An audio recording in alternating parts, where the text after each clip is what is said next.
اتنا کہہ کر وہاں سے وہ روانہ ہو گیا۔ دو آدمیوں نے بڑھ کر لاکھم کو ہاتھوں سے پکڑ لیا۔ اس نے کوئی مزاحمت نہیں کی اور مجھے دیکھ کر مسکراتی ہوئی ان لوگوں کے ساتھ چلنے لگی۔ ذرا سی دیر میں سب لوگ وہاں سے چلے گئے، صرف میں اور ماشو اور ڈیگان رہ گئے تھے۔ ہم تینوں ڈیگان کے جھونپڑے کے سامنے آ گئے۔ ڈیگان کافی پریشان نظر آ رہا تھا۔ اس کی سمجھ میں نہیں آ رہا تھا کہ وہ خود اگنات کی بات پر بھروسہ کرتے ہوئے مجھے بدروس سمجھتا رہے یا میرے اپنے دعوے کے مطابق مجھے انسان گردانے۔ ٹیابو، اس نے مجھ سے مخاطب ہو کر کہا، لاکھوم نے تمہارے لیے بہت بڑا خطرہ مول لے لیا ہے اور اب اس کی زندگی تمہارے ہاتھ میں ہے۔ میں اس لڑکے کی جرت اور بہادری کی داد دیے بغیر نہیں رہ سکتا، جس نے ایک اجنبی پر اتنا بڑا بھروسہ کیا اور اتنا بڑا قدم اٹھایا اور اپنی زندگی داؤ پر لگا دی۔ ڈیگان گول مول سے انداز میں بات کر رہا تھا۔ مجھے اس بات کا پورا احساس ہے ڈیگان، میں نے سنجیدگی سے کہا۔ لاکھوم کا بال بھی بیکار نہیں ہوگا، وہ جس حالت میں گئی ہے اسی حالت میں زندہ اور صحیح سلامت واپس آئے گی۔ تمہیں اس کے بارے میں پریشان ہونے کی کوئی ضرورت نہیں۔ ہاں یہ بتاؤ کہ کیا تمہاری بستی میں اس سے پہلے بھی اس قسم کے واقعات ہوتے رہے ہیں؟ کیا پہلے بھی کسی درندے نے رات کے وقت جھونپڑے میں گھس کر انسانوں کو ہلاک کیا ہے؟ اس قسم کے واقعات اگرچہ عام نہیں ہیں لیکن ناپید بھی نہیں ہیں، ڈیگان نے جواب دیا۔ بہت عرصہ پہلے جبکہ میں ایک نوجوان لڑکا تھا، اس قسم کے کئی واقعات پیش آئے تھے۔ ہماری بستی سے کئی بچے رات کے وقت غائب ہو گئے تھے۔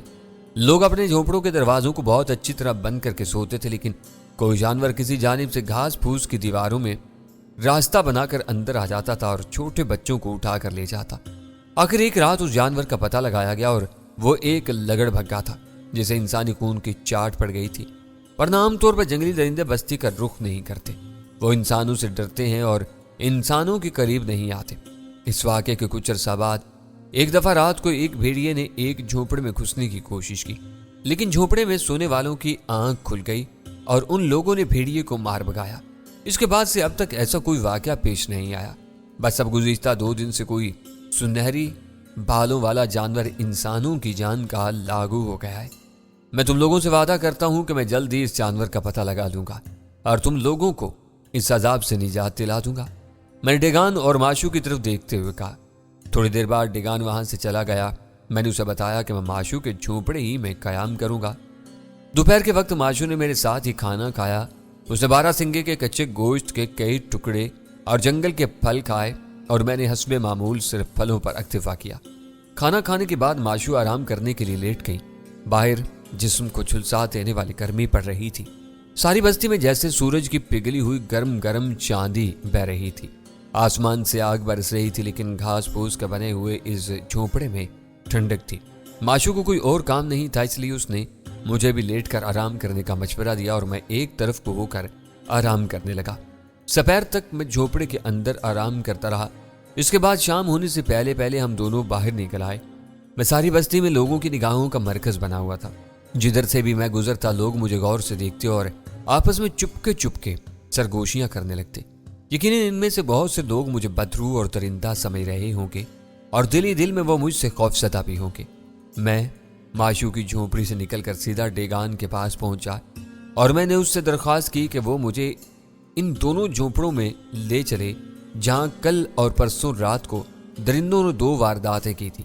ڈیگان اس کے لیے بخوشی راضی ہو گیا اور مجھے اپنے ساتھ لے کر چل پڑا۔ وہ دونوں جھونپڑے جن میں درندوں نے وارداتیں کی تھیں بستی کے شمالی سرے پر واقع تھی اور شمال کی طرف جنگل بہت زیادہ گھنا اور تاریک تھا۔ میرے لیے یہ سمجھنا بالکل دشوار نہیں تھا کہ درندہ شمال ہی کی طرف سے آیا ہے اور اگر وہ آج رات بھی آئے گا تو وہ اسی جانب سے آئے گا۔ دونوں جھونپڑے ایک دوسرے کے قریب واقع تھے اور ان کے پیچھے سے ان کی گھاس پھوس کی دیواروں کو توڑا گیا تھا۔ ان دونوں جھونپڑوں کے کچھ فاصلے پر تیسرا جھونپڑا تھا۔ میں نے اندازہ لگایا کہ آج رات درندہ دوبارہ ادھر آیا تو اس کا رخ اس تیسرے جھونپڑے کی طرف ہوگا۔ میں نے ڈیگان سے کہا کہ وہ اس تیسرے جھونپڑے کے مکینوں سے کہے کہ وہ آج رات کے لیے کہیں اور منتقل ہو جائیں، کیونکہ میں اس میں خود قیام کرنا چاہتا ہوں۔ ڈیگان نے فوراً میرے لیے اس بات کا بندوبست کروا دیا اور جھونپڑے کے مکین دوسری جگہ منتقل ہو گئے۔ اب میں نے ڈیگان سے کہا کہ اگر وہ میرے لیے کسی ہرن یا کسی ایسے چھوٹے جانور کا بندوبست کر سکے تو بہت اچھا ہوگا۔ ابھی شام ہونے میں کافی دیر تھی اور یہ کام کوئی زیادہ مشکل نہیں تھا۔ کوئی 1 گھنٹے کے اندر ڈیگان نے میرے لیے ایک چھوٹے سے قد کے 12 سنگے کا بندوبست کر دیا۔ اب میں نے چھال کی بنی ہوئی رسی کا ایک لمبا اور مضبوط ٹکڑا لیا